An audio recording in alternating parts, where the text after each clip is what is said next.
Welcome to the Start Strong, Finish Strong podcast with Greg Weiss. In this episode, I sat down with Susan Werkner, founder and CEO of the Interactive Investor. We discussed the communication challenges organisations are facing as a result of a largely displaced workforce. Let's get into it. So hi there and welcome to another episode of Start Strong, Finish Strong with Greg Weiss. And the podcasts are better and better when I have guests. And my guest today is the wonderful Susan Werkner. Hi, Susan. Hello, Greg. Thank you for inviting me again. Well, I thought your expertise would be absolutely right for the moment because you really understand the communication challenges that employers are having in this whole new work from home environment. So I thought I'd have you on the show and talk to you about that. Just before we get into all these challenges, it's always interesting for people to have a bit of a snapshot how you got into such an interesting field. So how did you? Okay, well, I guess more than 15 years ago, I worked for a Hong Kong-based investor relations company. That was one of the first digital investor relations companies. And I actually launched their Australian offices. They had offices already all around Asia. And I built that up over 2 years. And then I decided that I'd love to have which I always wanted, my own business. So I started Interactive Investor. And since then, we've become, really we're the first digital corporate communications and investor relations company in Australia, focused entirely on digital, and we are award winning. So we've done some great work over the years with many of the top corporates, from Telstra to Westfield to Stockland and Dexus, all the way down to smaller companies like MGC Pharma and Cellmid, which are smaller biotechs on the listed company market. So we've had a huge amount of experience over the last 15 years now, Greg. Fantastic. And so given that you've innovated then, you've got some really good ideas now about the impact of the work from home environment. Let's get into that. I'm just curious, let's just start talking about how do you see the work from home environment? Because there's so many challenges with that, aren't there? Oh, look, there's huge challenges. Look, what was really interesting is at the very start of COVID in March, many of our corporates called us because they were actually they were confused about what sort of digital platform to use to communicate with their employees.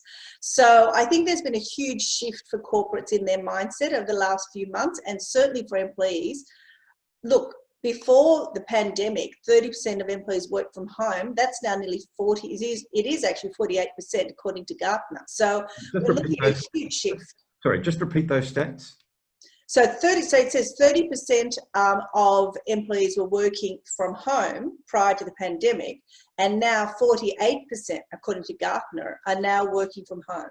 So that's more than a 50% increase. And so what about longer haul? What's the expectation, say, as we sunset from 2020 into 2021?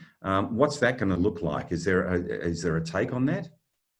I think so. I think most of the corporates we work with, they are probably going to have only a third of the workforce back in the office at the moment. I think even now, if you walk into the cities, certainly in Sydney and, Melbourne, I guess we don't talk about that yet, but Sydney, certainly, there's a lot of offices that have been have actually reduced the number of floors they now have in their offices in the city or elsewhere. It's huge cost saving, and more importantly, a lot of employees, 3 out of 5, in fact, don't want to go back to the office. They actually enjoyed working from home, and interestingly, they actually have said, this again is according to Gartner, they're more productive from home.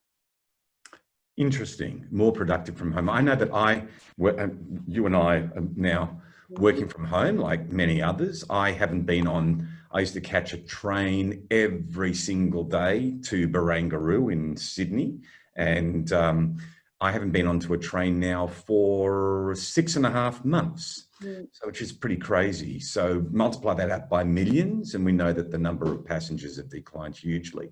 But that, and you're an example of that as well. You're working from home as well.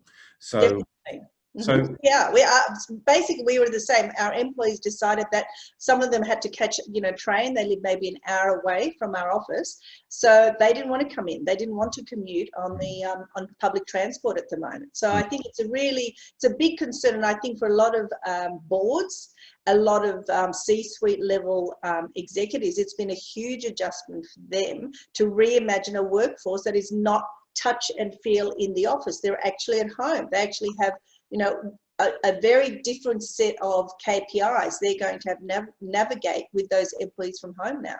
well, so let's talk about that navigation side of things, Susan, because this is why you and I are together today. What does this new normal mean, and what are the impacts of, or what should organisations be looking for around navigating this new working from home norm?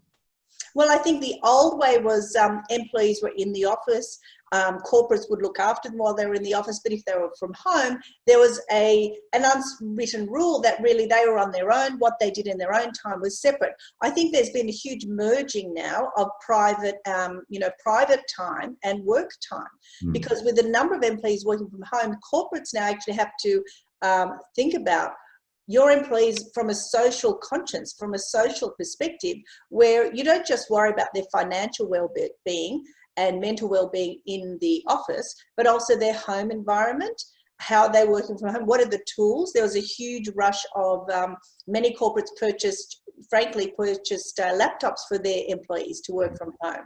So that was and then there was a huge problem. How do you then disseminate all these laptops to the individuals working from home? So that's another area. So I think the social license for corporates has really become an imperative that they have to embrace now.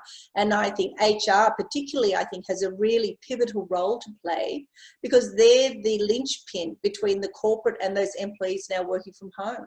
Absolutely, absolutely. So we can talk about let's dive a little bit more into that, because this is a challenge that everybody's facing at this particular point in time.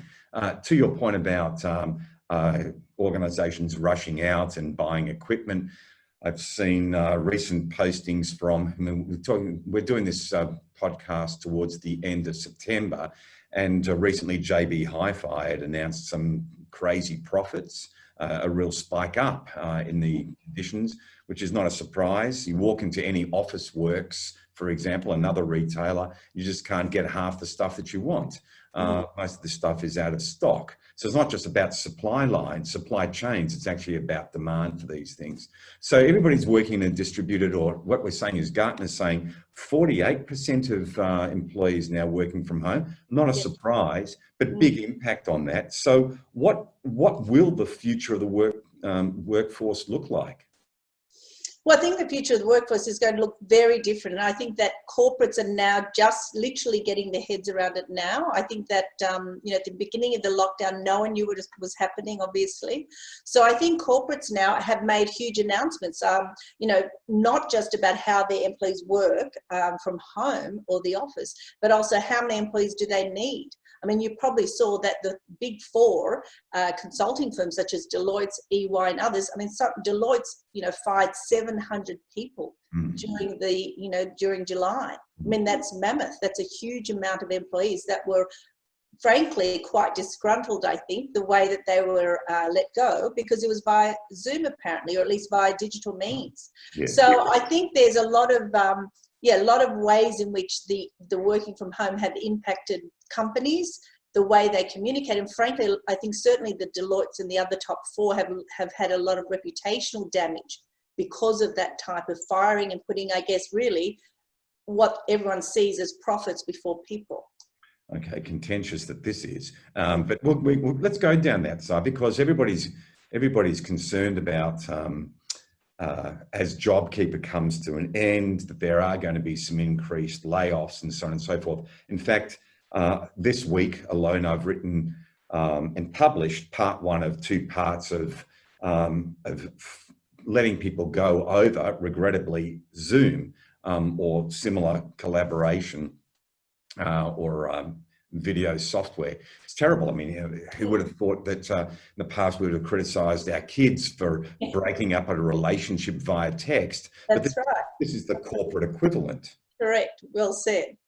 Exactly. So that's why. So I think the office of the future now really is one where, people, the majority, a lot of, large part of the workforce will be working with kids around, with their washing sitting on their kitchen table and trying to do a Zoom call while the dog's running around. And so I do think there's been a huge stress level. And I think, as I said, going back to that social conscience for looking after HR people to look after their employees, I think there's been a broadening of responsibility for HR, because they now really have to look at their employees' home environment. How are they working from home? How do we ensure that employees now are sufficiently supported from working from home? Interestingly, there was another company, apart from JB Hi-Fi and Harvey Norman, of course, that had record profits. Thanks, Jeff, for telling us. So Jerry, I should say, Jerry Harvey telling us and boasting about it, shall I say. But really, the other important thing is they are now working from home, a lot of the employees. So they will need additional support. And a company that has also done really well in this COVID, which was unexpected for them, was, I don't know if you've heard of Circle In. No, what's Circle In? Circle In is an organisation, it's a web-based platform that started, I think we only started 12 months, 18 months ago, if that, perfectly positioned for COVID without knowing it. Mm-hmm. They had already L'Oreal on board, and they had a few other retail organisations on board. They provide a hub where, let's say, L'Oreal corporates actually can tap into the content that they have on their website. It's customized for the company, so customized for L'Oreal, let's say, and it provides a whole range of HR tools and not so much HR tools, it's sort of more mindfulness and assisting employees working from home. How do, for example, you're working from home now, how do you cope when you have young kids still at home? You're an employee and you're looking to go back to work. What safety measures has L'Oreal taken to make sure you're safe back at work? So I think it's really more of an assistance for corporates to communicate with their employees when they're home, when they're working from home. And I believe they had a huge round of funding early on in the epidemic to really branch out, because obviously that's become a hugely important issue for many corporates, many companies. Absolutely. So Circle In's positioned themselves well before COVID. Yes. I must say we had the same thing at Career 365. We had no idea that COVID was coming down the pike, but our app placement offering was very well suited in terms of the online side of things. Yes. I'm curious, play on words, what the heck, talk about Circle In. Let's circle back to the implications about HR. Well, you're in touch with boards. What are boards doing? How aware are boards about these issues, and what are they asking HR and other senior level officers to look after when it comes to people working from home? Oh, well, I think boards had a huge, it was a huge issue for boards. I think had a number of issues on their plate. Number one was remuneration as well. Many boards cut their remuneration, as you probably know. So that was important. But I think the key thing was for HR and even the corporate communications executives, they were probably elevated much higher than previously. So if you're an executive HR or corporate communications person, you really need to be in the C-suite and speaking to the C-suite now, because those boards also needed to get the information from the CEO. What is happening with communications with our employees? How many are working from home? How can we support them better? How can we ensure, more importantly, productivity stays the same within the organization? So I think the boards up till then had very much a business as usual mode of working. I think many boards, even still to date, are in that boards are managing crisis communications. So HR and corporate comms, I think they've really come to the fore and need to be, even over the next few months and 12 months maybe, until we get some sort of vaccine or COVID eventually dies out. But I think it's made a huge impact on board level decisions and on the stress, I guess, on boards in how they should help to navigate the company's strategy going forward. Right. Okay. And so engagement's an important thing. HR's looking at that, and productivity. So I'm curious. From a communications perspective, what are you seeing? How what are you seeing as increasing best practice around this area? Well, I think increasingly corporates are, obviously from a financial perspective, they've been very cautious in putting out their forward statements because obviously they don't know how it would impact their bottom line. So that's been one aspect. I think the second aspect is a lot of corporates quickly started putting up pages on their website to let their consumers and employees, in fact, know the measures they were taking to provide safe COVID practices for the organisation.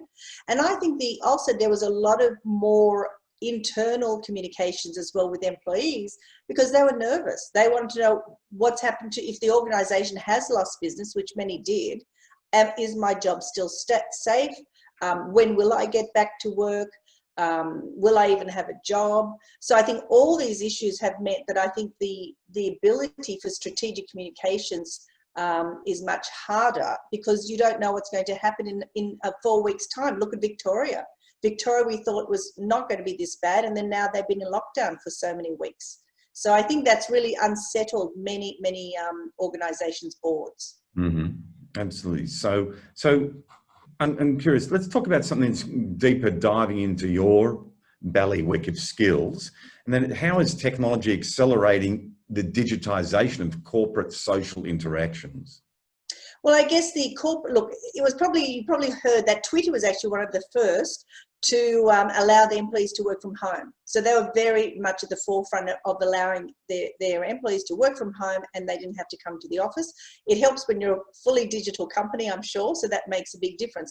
But there was a meme that went around that was, of course, produced by Twitter. I'm not sure if you saw it, Greg, which was what has helped your digital transformation the most, the CEO, the CTO, and COVID. And I guess we all know the answer to that question. So I think with COVID, more companies now are doing a number of things, not just obviously using Microsoft Teams or Zoom or other platforms to communicate with employees. But I think there's been a shift from the old way was those huddled physical meetings back in the workplace and chats around the coffee, around the coffee pod. It's not happening. Yeah. Sorry? The water cooler. And the water, thank you, the water cooler. So that's now been replaced with Zoom calls. And as we know, Zoom can be quite tiring. I mean, it's a very different way of communicating when you're on Zoom. One person has to speak at a time. You don't have the nuance of behavior and cues as much as you would when you're physically present.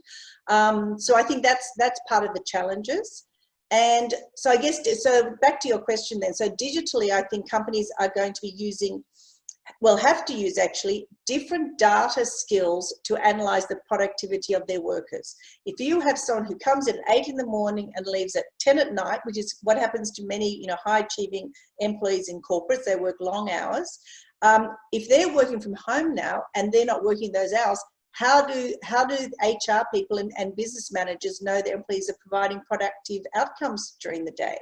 So I think there's a shift where there's going to be some more technology around looking at how long are they spending on their laptop, how many emails are they sending, how many Zoom calls do they have during the week. So I think there's a whole realignment of how we measure employee productivity that I think is going to drive also the digitization of managing employees as well. Have you got any examples, Susan, about how some organizations have started to grapple with this? Well, look, one of the biggest ones that's actually started before COVID is Amazon. Amazon actually, I don't know if you saw a little while ago, there was an article saying that they now call their employees Amabots. Amabots, A-M-A-B-O-T-S, Amabots. So, and the reason is they actually measure their productivity. They have them check in online when they're working, check off when they're online, a bit like the old card system, I guess, many years ago. Yep. in another age. And they're actually monitoring how many orders they're processing, how much time they're spending, how long they have for lunch. So it's really a very data-driven process now with their employees. And they're managing their productivity that way. So, a lot of their workforce also is remote. So I think that's one of the things. Optus has pulled a lot of their telemarketers away from the Philippines and offshore and have brought them into Australia now. Mm-hmm. So again, those employees, and even ANZ, NAB, the banks, they're doing the same. You probably had the same. I've had my, ANZ bank representative calls me from home now. When I speak to the bank manager, they're all working from home. How do you measure them? Greg? How do you measure productivity for employees when they're working from home? Absolutely. I think it's a challenge. So we've covered a fair bit of ground, Susan, and in fact, just in between, we just took a quick little break because working from home challenges wasn't convinced that the gardener down next door was interfering with this. But having said that, it's just one of the many things that we're finding nowadays with working from home, that it's just a lot more relaxed, isn't it? So there are some pluses and some minuses about digitisation. What are you seeing as some of the downsides? Well, I think some of the downsides are really that, if you are working from an organization, you're in the office, there was always that feel of inclusiveness. You're part of the culture in an organization. So I think that culture, is very hard to replicate when you have employees working from home. How do you replicate your company's culture when you have, let's say, 20, 30% or more of your workforce working from home? So I think there's been a bit of a dehumanization, shall I say, with the way corporates deal with their employees. I think, I don't think it was a conscious thing. It was obviously something that propelled by COVID, but still, I think it's a real issue that corporates, I think, are still grappling with.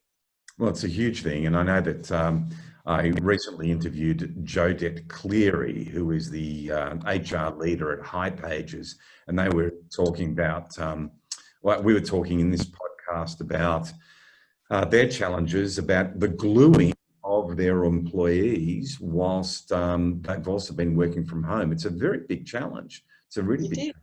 So there are those downsides about the glue. So we were talking about the downsides of the glue to a culture within an organisation. So that when you're talking about the digitisation of things, let's just make sure that we're clear for the audience. What do we mean by that in this context? When it comes to some of these negative impacts, like what do we mean exactly by digitisation? Well, I think the digitisation means that there's really, you are relying on technology now to communicate with your employees, to assess your employees. I think to move your whole corporate life. I mean, you just mentioned earlier, we chatted about software. We didn't mention it specifically, but Slack, a lot of these Atlassian tools, to be honest, that's why they became a billion-dollar company, have now become fantastic assets for corporates as well. They might have their own virtual networks that they use, but they can also, smaller organizations can use tools like Slack or Teamwork, or really a number of different tools that they would never have used previously. Yes. The ability, I think the digitization means that corporates also had to think, how do my employees who are now working from home, how do they access our drive? How do they access, through the cloud securely? Now, cybersecurity, I think, is a huge issue as well for them. Yeah. How do they ensure that they access the information they need to do their work properly via the corporate network? So I think that to me is really, or every aspect of digitization, I think is really on the table at the moment with COVID. And that's an important thing. So I'm glad we made that distinction, but that is an enormous playground for organizations to get involved. And so the cybersecurity stuff we get in the past, before COVID, how could you protect employees from downloading specific IP? Now it's a lot more porous unless there are platforms that are put in place for that, and it just goes across the whole side of things. So I'm curious about mobilising organisations' communications for digitisation. Let's talk a little bit more deeply around that. Okay, well, I think the key here is really, increased communications. I think mobilising your communications so that they're user-friendly. Corporates really need to have, the information that they have on a portal. So I think the intranet has become a much more important tool for workers who are now at home, because that intranet is one of the few things they're probably used to using inside the company, and they can still use it at home. So I think that's part of their ability to digitize information, is really allowing that information to digitally be sent to your employees and allow them to communicate with each other more easily as well by secure digital platforms. So I think it really has changed the way I think organizations are going to be managed going forward. I think virtual meetings versus internal meetings are important. And it's really transitioning and designing for efficiency to designing for resilience now for companies. I think that's another key area that they're focusing on. So what do you mean by that? Efficiency versus resilience? I think efficiency is where companies, look more at how efficient can my team be, how much productivity can we produce with them, which is all important and it's not going away. But I think corporates now have to think about, well, how can I make sure that my employees and my operations are resilient in the face of mammoth, revenue cuts with COVID and the changes in behavior with employees working from home. You need to find resilient employees, and how do you help to make sure your employees are resilient? And on the other side, from a corporate perspective, how is my company going to be resilient going forward? Let's say, as you said, JobKeeper is finishing soon. How will my company survive without JobKeeper? So I think that they're the ways that the companies need to also think about keeping their corporate structure resilient enough to manage the turbulence that we still have in front of us, financial, economic, and human, to be honest with you. So it's financial, economic, and human turbulence you're talking about. Yes. Yeah. And again, just come back to the board level. You interact with a lot of boards. Are you sensing that that's a conversation that people are having around the board? Yes. Oh, definitely. I think there has been many boardroom conversations talking about how can we ensure that our strategy is resilient enough? How do we ensure our team, our employees are going to be continuing to be as productive? How do we communicate if we do have to let go of staff? Many of the more, corporates, some of the more empathetic leaders have done that in a more humane way than some of the big four consulting firms. So I think that's some of the issues I think that boards are grappling with at the moment. And as I said, again, cybersecurity is really important. And what infrastructure do we need if we don't have the right infrastructure for a remote workforce? How do we organize that? What does that look like? And I think a corollary to that is in offices now. I think there's been many corporates, as I mentioned, who now have less levels in the city. The CFOs are rubbing their hands together because they're saving millions of dollars in rent. But how do you make sure that when employees come back to work, inevitably they'll be nervous? How do you communicate and make sure they feel comfortable in the workplace? What are the physical barriers you're going to have that makes them feel comfortable? So I think there's an interesting trend that you'll see going forward. I think when you talk about digitization, this one is actually for buildings. I think there's a huge number of very innovative digital products that will be placed into new buildings and even current buildings, such as elevators. You don't touch the buttons, they'll automatically open, and you can actually speak to the elevator. It'll tell you which floor you want to go to. Doors will automatically open with a swipe card, for example. You don't have to touch doorknobs. So I think there's going to be a multiple multiple differences in how buildings actually look, how offices look going forward. Those open plan offices, they don't look so safe anymore. No. I think that's one of the areas. They certainly don't. So we're having like the Siri of elevators. Yes, exactly. Take me to the. And they'll always be listening, Greg. All right. So make sure you don't say anything in the elevator. Correct. Definitely. Not just your phone, but now your elevator will be. They're all listening. Everyone's listening. I actually just saw I don't know if, as an aside, which also shows you the future of how scary things are, is the Social Dilemma. Have you seen it on Netflix? Not yet, but I'm keen to get into that. Might be a good thing to watch in the next few days. I think so. I think that's also very interesting. And I guess if you look at that and think about what companies can now do with you, you become very wary of what who you speak to. Even technology can be listening all the time. Well, I remember starting my career, and it was at American Express in a marketing role. And one of the books I was given was by David Ogilvy of Ogilvy and Mather. And I remember him telling me, actually, I remember not him telling me, I remember reading in the book that he said, never ever discuss secrets in an elevator or in that stage in the toilets.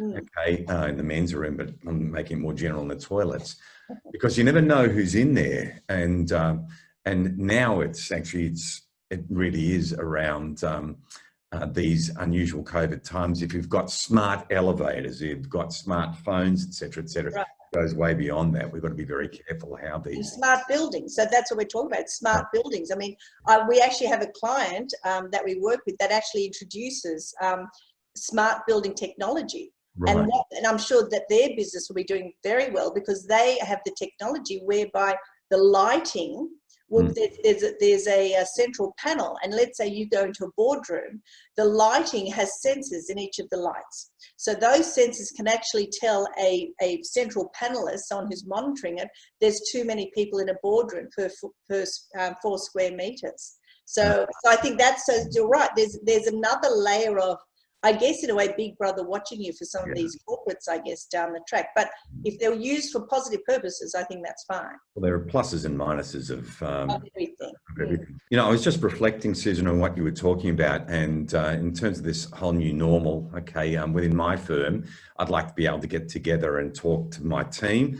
It's become very much the norm that we use Slack and that we communicate through as much collaborative software as possible. I communicate through Zoom, through WhatsApp, whatever it is. And I must say, I'm finding this type of medium really works in terms of communication.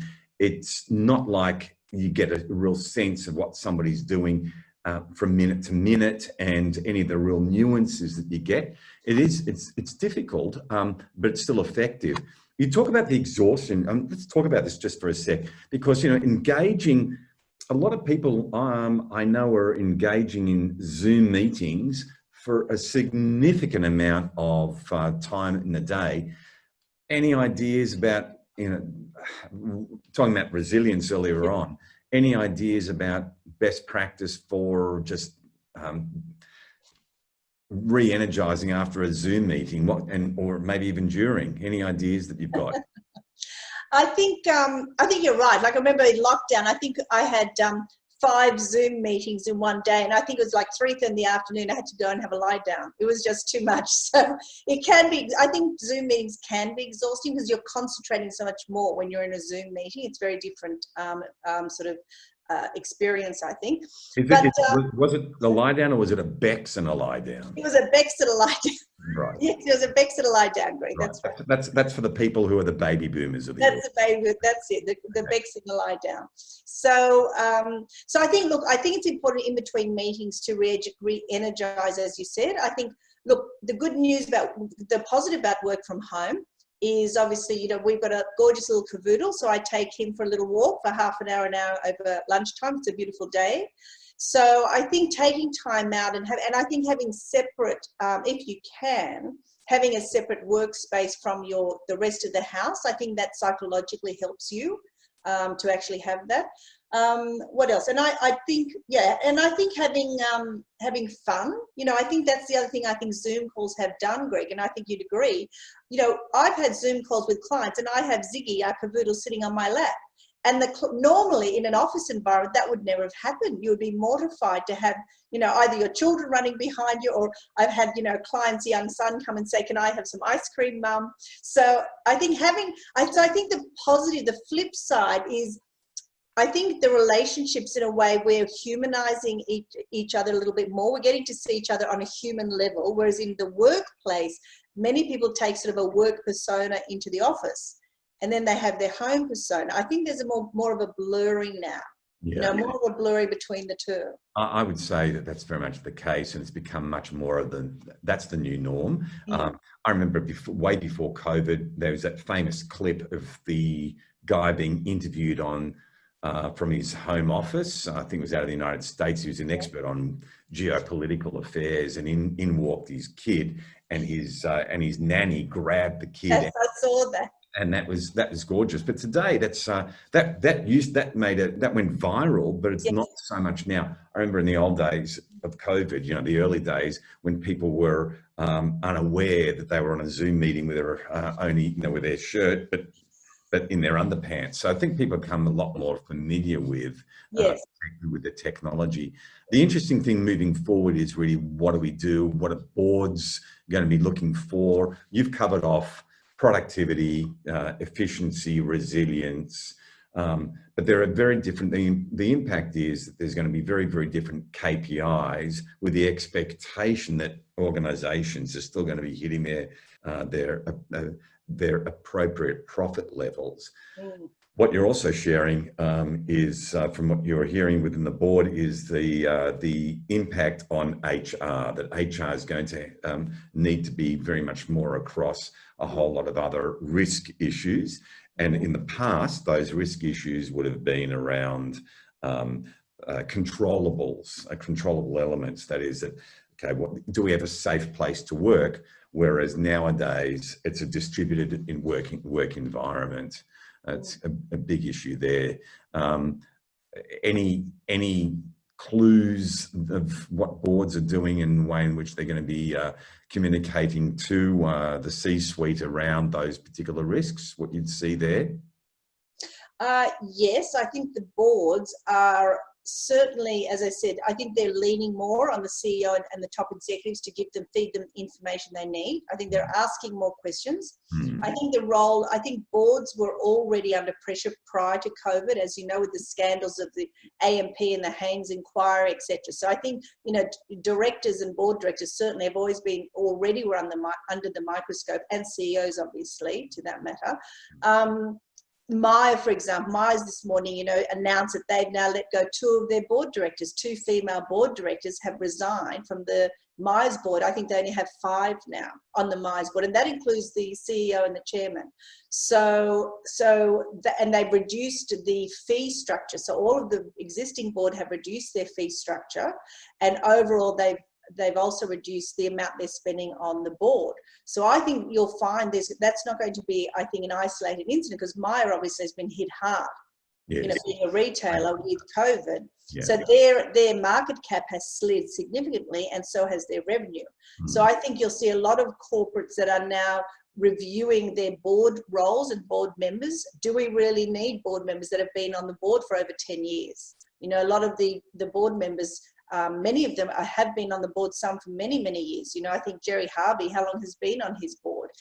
So I think there are a lot of boards will be reviewing who's on the board, how long they've been on the board, what their remuneration is, and what should the board look like going forward. So I think there's some really heavy questions they're going to be asking. More importantly, probably the shareholders, I think, will be, as we saw the reporting season, a lot of shareholders are questioning their boards a lot more. So I think that's an area that I think has become a very fervent hotbed of disagreement between the shareholders and the board members. So it's interesting times ahead. COVID has certainly changed pretty much everything. If you could think about a perfect storm being created, it's really through that one thing, and that is a virus that's gone through the whole planet. So let's just wrap this up then, Susan, just with some of the main things that we've talked about here. How do you see our conversation? What are the main points to take away?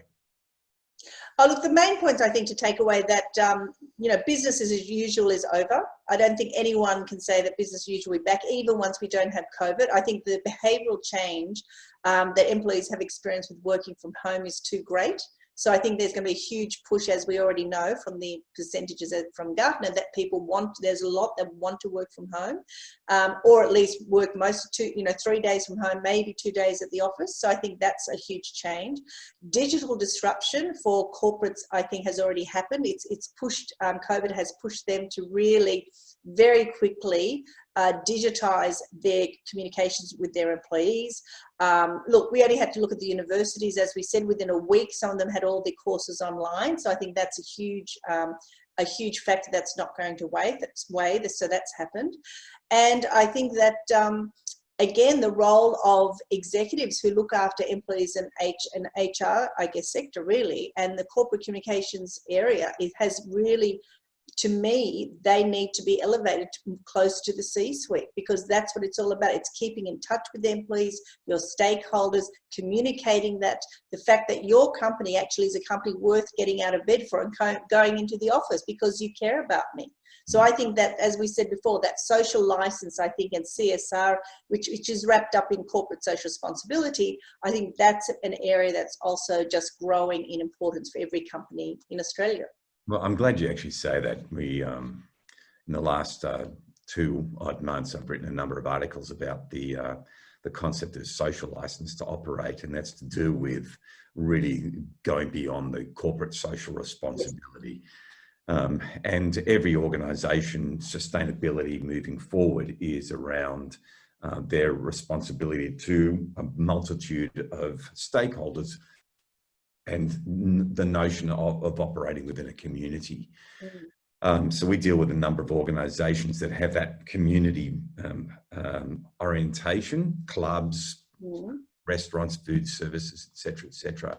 And as they let their people go because of redundancies, they see that outplacement's an important thing.